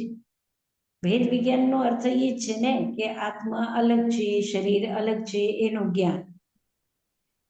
એને જ આપણે અનુભૂતિ પણ કહીએ છીએ. તો એ ચાર જ્ઞાનમાંથી કયા જ્ઞાનમાં આપણે એને, કયા કેટેગરીમાં આપણે એને કહી શકીએ છીએ? સાચી મહારાજ, ત્યારે ઓલું યાદ આવે છે, મતિશુતયોની બંધ સર્વદ્રવ્યેશુ સર્વ પર્યાયેશુ. મતિ જ્ઞાન ને શુદ્ધ જ્ઞાનથી રૂપી અરૂપી બે જાણી શકીએ છે. તો એ આવી જાય એમાં, જેમ બકુલે કહ્યું એમ. હા, બરોબર છે. હા, બરોબર છે. મને પણ એમ જ લાગે છે સાધનાજી મહારાજ કે આપણને બીજું એક જ્ઞાન ના હોય, અવધિ કે મન પર્યાય, એ તો બધું એ ભલે આત્માથી તમે જાણતા હો, તમને ઇન્દ્રિયની જરૂર ના પડે, પણ સમ્યક જ્ઞાન કે મને આવી રીતના થાય છે. સમ્યક જ્ઞાન ક્યારે કહેવાય? કે જ્યારે આપણને દુનિયાથી જરા ઓલા થઈ જવાનું ને ઓલું થાય ત્યારે આ બધું થાય છે. તો આપણે મતિને શુદ્ધથી જ ખબર પડે ને કે મને આ ગમતું નથી, મને આમ થાય છે, મને આવી રીતે ફોલો કરવું છે. તો મતિને શુદ્ધથી જ ના થાય. હા, બરોબર છે. અને શુદ્ધ જ્ઞાન એ ઇક્વલ ટુ કેવલ જ્ઞાન છે, ઇક્વલ ટુ કેવલ જ્ઞાન છે, ત્યાં સુધી પહોંચે છે. કારણ કે ફક્ત કેવલ જ્ઞાનમાં એટલું છે કે એ પ્રત્યક્ષ છે અને શ્રુત જ્ઞાન પરોક્ષ છે, એટલી જ વાત છે, એટલી જ વાત છે. બાકી બધા દ્રવ્ય અને અમુક પર્યાયોને છોડીને બધી પર્યાયો શ્રુત જ્ઞાન જાણે છે. એટલે અવધિ જ્ઞાનનો વિષય, મનપર્યાય જ્ઞાનનો વિષય, મતિ જ્ઞાનનો વિષય અને પોતે શ્રુત જ્ઞાનનો પણ વિષય, આ બધું શ્રુતમાં આવી જાય છે.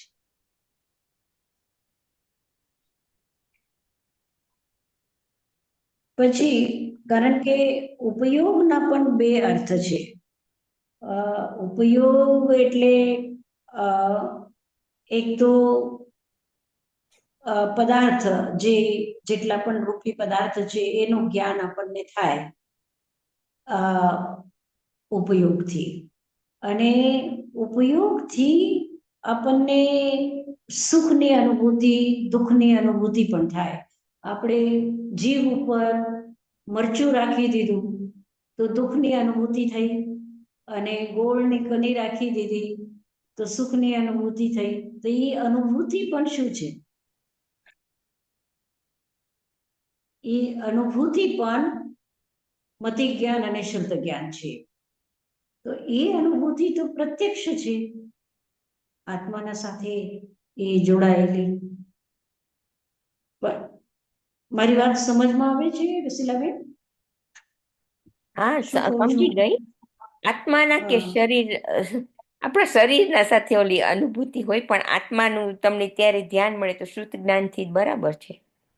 ઉપયોગથી જે અનુભૂતિ ખબર પડે આપણને, પણ એ ઇન્દ્રિય છે એટલે આપણે એક તો બાહ્ય પદાર્થનું જ્ઞાન, એક બાહ્ય પદાર્થનું જ્ઞાન, અને એક અનુભૂતિ. અંદર. હા, તો એ અનુભૂતિ તો બાહ્ય પદાર્થ સાથે રિલેટેડ નથી. રિલેટેડ એટલા પૂરતી છે કે જે ગોળની કણી છે એ બાહ્ય પદાર્થ છે, પણ એની રસની અનુભૂતિ જે છે, રસાનુભૂતિ જેને કહેવાય, હા, એ રસની અનુભૂતિ. હવે તમે શબ્દ સાંભળો છો તો કોઈ સુંદર ગાય છે, સંઘમિત્રાજી સુંદર ગાય છે, તો એના શબ્દ તમારા કાન ઉપર પડે છે, તો એ જે રસાનુભૂતિ છે શબ્દની, એ આત્મ પ્રત્યક્ષ છે કે નહીં? આત્મા પ્રત્યક્ષ એટલે શું? એનો અનુભવ, આત્માને અનુભવ થયો એનો. હા, એ અનુભવ ક્યાં થયો, કઈ જગ્યા ઉપર થયો? આત્મામાં જ થાય ને અનુભવ, બીજે ક્યાં? ભરતભાઈ, તમે બતાવો. હું તો એ માનું છું કે જેમ એટલે એનો અનુભવ તો આત્મામાં જ થાય, કારણ કે બાકીની વસ્તુ તો બધી જડ છે ને. એ જડ કેવી રીતના એમનું સંબોધન કરી શકે? એટલે ઉપયોગ. હા ભરતભાઈ, એટલા માટે જ વેદ કહેવાય છે. વેદ એટલે જ્ઞાન, વેદ, વેદના એટલે અનુભૂતિ, વેદના એટલે સંવેદન જે છે એ જ્ઞાન છે. જ્ઞાન એટલે બાહ્ય પદાર્થોનું જ્ઞાન પણ અને અનુભૂતિનું જ્ઞાન પણ, એટલે અંદરનો અને બહારનો બે. અનુભૂતિ પણ જ્ઞાન કહેવાય છે, અને પદાર્થની જે વિજ્ઞાન જે છે એ પણ જ્ઞાન છે. બાહ્ય પદાર્થનું જ્ઞાન અને અંદરની અનુભૂતિ, આ બે જ્ઞાન કહેવાય છે. અને એ બે જ્ઞાન અત્યારે તો જ્યાં સુધી આપણો ક્ષયક્ષમ છે ત્યાં સુધી તો મતિ જ્ઞાન અને શ્રુત જ્ઞાનમાં જ આવી જાય છે.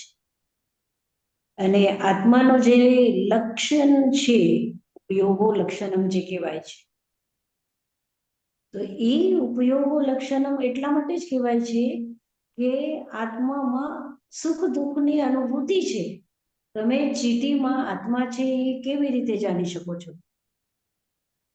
એ ત્યારે જાણી શકો છો કે એ આગના પાસે જતી હોય તો ત્યાં એને ગરમી લાગે છે અને અટકી જાય છે, ત્યાંથી બીજો રસ્તો લઈ લે છે. તો એની અંદરમાં અનુભૂતિ છે, ઉપયોગ છે, એટલા માટે એ રસ્તો બદલે છે. તો એ વેદના જે છે, અનુભૂતિ, વેદના એટલે અનુભૂતિ. તો પદાર્થનું જ્ઞાન પણ જ્ઞાન છે અને અનુભવ પણ જ્ઞાન છે. તો આત્માનુભૂતિ જ્યારે સમ્યક દર્શનમાં થાય છે, ભેદ જ્ઞાન જ્યારે થાય છે, એ પણ આપણે અત્યારે, કારણ કે આપણી જે અવસ્થા છે એ ક્ષાયિક અવસ્થા નથી, ક્ષાયક ક્ષમિક અવસ્થા છે, એટલે મતિ જ્ઞાન અને શ્રુત જ્ઞાન જ કહેવાશે. બરોબર? શાયિક હોય તો કયું જ્ઞાન કહેવાય સાધનાજી મહારાજ? એ તો કેવલ જ્ઞાન, એ તો કેવલ જ્ઞાન ઓકે. થયું ને. પણ શરૂ થયું ને, કેવળ જ્ઞાનનું શરૂ થયું. કહું કેમ હજી આપણને જ્ઞાનાવરણી અને દર્શનાવરણી ખાલી શાયિક સમ્યક દર્શન થાય, તો એમ હું કહું છું. ક્ષાયિક સમ્યક દર્શન, હા હા, એ હા, કયું તો જ્ઞાન કહેવાય? એ ક્ષાયિક સમ્યક દર્શન જે છે, હા હા, ક્ષાયિક સમ્યક દર્શન એ જ્ઞાનમાં નથી આવ્યું. હા, એ સમ્યક દર્શન કહેવાય. હા, એ સ્થિતિ છે, એ સ્થિતિ છે. ઓકે. હમ. એ હજી જ્ઞાનમાં નથી આવ્યું.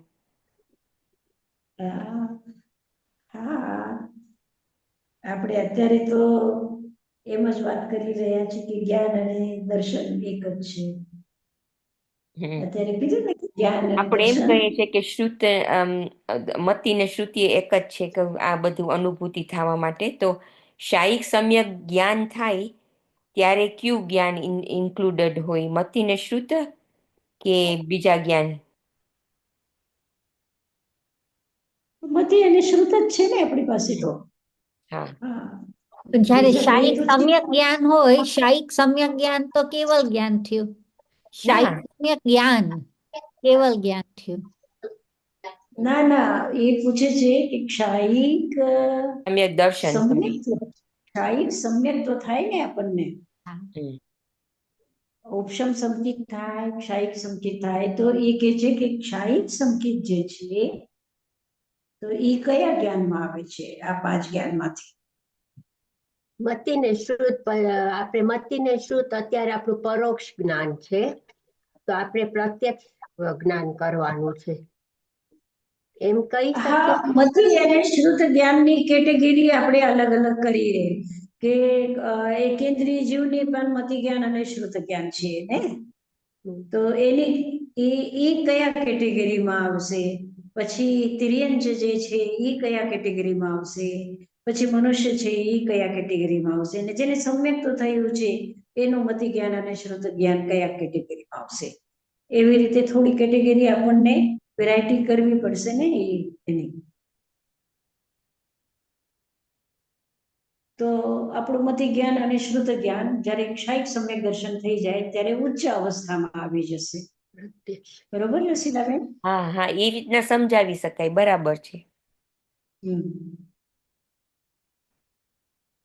આમ તો બહુ કન્ફ્યુઝ થવાય છે, બહુ આપણે જયારે વિચાર કરવા બેસીએ ને તો ધ્યાનમાં બેઠી હતી તો મને ખબર જ ન પડી કે કેટલો સમય વયો ગયો. બસ વિચાર કરતા કરતા કરતા આપણે લોસ્ટ થઈ જઈએ એની અંદરમાં, ખબર જ ન પડે.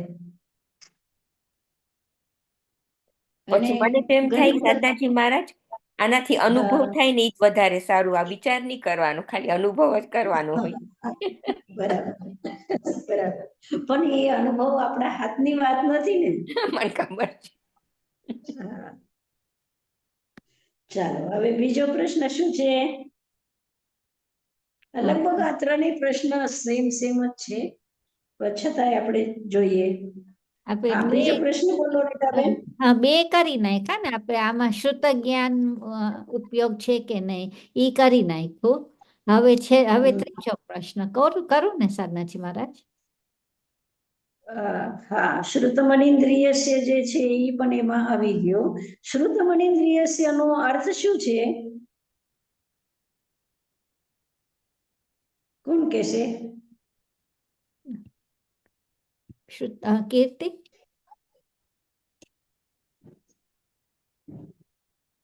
You muted. એનો અર્થ મેં એમ વિચાર્યું કે શ્રુતમાં મનનો વિષય છે, શ્રુત જ્ઞાન. એટલે આપણે પેલા વિચાર કરીએ ને એવી રીતે મેં વિચાર્યું હતું. એમાં શ્રુત મનીન્દ્રિયસ્ય, પેલા આપણે શ્રુત જ્ઞાન સાંભળીએ કે વાંચીએ કે તો ઈ મનનો વિષય છે, એમ મેં વિચાર્યું હતું.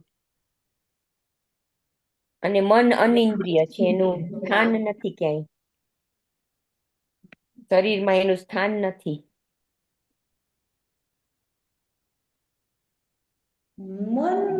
મન વગર તો મતિ જ્ઞાન થતું નથી. મન તો ત્યાં પણ જોઈએ છે હે ને. એ જે ઇન્દ્રિયો છે, ઇન્દ્રિયોનું જ્ઞાન પણ મન વગર થતું નથી. એક વાત. હવે હા, એ જે મન છે એ મન ફક્ત સહાયતા જ કરે છે ઇન્દ્રિયોની કે બીજું કંઈક છે, એનો ઉત્તર આપે છે શ્રુતમનેન્દ્રિયસ્ય. એટલે આ પાંચ ઇન્દ્રિયોને પાંચ ઇન્દ્રિયોથી મતિ જ્ઞાન થાય છે અને મનથી પણ મતિ જ્ઞાન થાય છે. એટલું જ નહીં, પણ શ્રુત એટલે જ્ઞાન. શ્રુતનો અર્થ છે જ્ઞાન.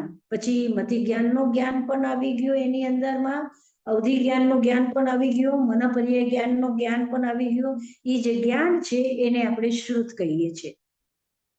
એ શ્રુત જ્ઞાન જે છે એ શ્રુત જ્ઞાનનો આધાર છે મન. એ કહેવા માટે શ્રુતમનેન્દ્રિયસ્ય કીધું છે. સંપૂર્ણ જ્ઞાનનો આધાર છે મન. એટલે જ જીવનો જે ક્ષયોક્ષમ છે, શ્રુત જ્ઞાનાવરણ ક્ષયોક્ષમ, શ્રુત જ્ઞાનાવરણ કર્મનો ક્ષયોક્ષમ અને મનનો આલંબન, એનાથી જે જ્ઞાન થાય છે એ શ્રુત જ્ઞાન છે. એ શ્રુત જ્ઞાન મનના આધીન છે અને મનને કોઈની આવશ્યકતા નથી. જેવી રીતે ઇન્દ્રિયોને મનની આવશ્યકતા છે, તો મનને કોઈની આવશ્યકતા નથી. એ એકલો જ છે કે જે શ્રુત જ્ઞાન કરી શકે છે, શ્રુત જ્ઞાન પ્રાપ્ત કરી શકે છે. શ્રુત જ્ઞાનને કોઈની સહાયતાની જરૂર નથી હોતી. ઠીક છે, હવે ત્રીજા પ્રશ્નનો આપણે પછી વિચાર કરશું. આજે હું મંગલ પાઠ આપું છું. તો એ હજી વિચાર કરવા જેવું છે. આ જે આપણે આજે ચર્ચા કરી છે એના ઉપર રસીલાબેન કે છે કે અનુભવ કરો, પણ થોડુંક વિચાર પણ કરતા કરતા આપણે અનુભવ સુધી પહોંચી જશું. ઠીક છે. નમો અરહંતાનમ, નમો સિદ્ધાનમ, નમો આયરિયાનમ, નમો વજ્જાયાનમ, નમો લોહી સર્વ સાહુનમ. એસો પંચ નમોકારુ સૌ પાવપણાસનો મંગલાનંદ સર્વે સિંપડમ હવૈ મંગલમ. ગુરુદેવ કી આજ્ઞા. ચત્તારી મંગલમ અરહંતા મંગલમ, સિદ્ધા મંગલમ, સાહુ મંગલમ, કેવલી પન્નતો ધમ્મો મંગલમ. ચત્તારી લોકોત્તમા, અરહંતા લોકોત્તમા, સિદ્ધા લોકોત્તમા, સાહુ લોકોત્તમા, કેવલી પન્નતો ધમ્મો લોકોત્તમો. ચત્તારી શરણમ પવજ્જામિ, અરન્તે શરણમ પવજ્જામિ, સિદ્ધે શરણમ પવજ્જામિ, સાહુ શરણમ પવજ્જામિ, કેવલી પન્નતમ ધમ્મમ શરણમ પવજ્જામિ. ચાર શરણા દુઃખ હરણા, સુખ કરણા और शरणा नहीं कोई, जो भवे प्राणी आदरे अक्षय अमर पद होय. ओम शांति शांति शांति. જય જિનેન્દ્ર બધાને.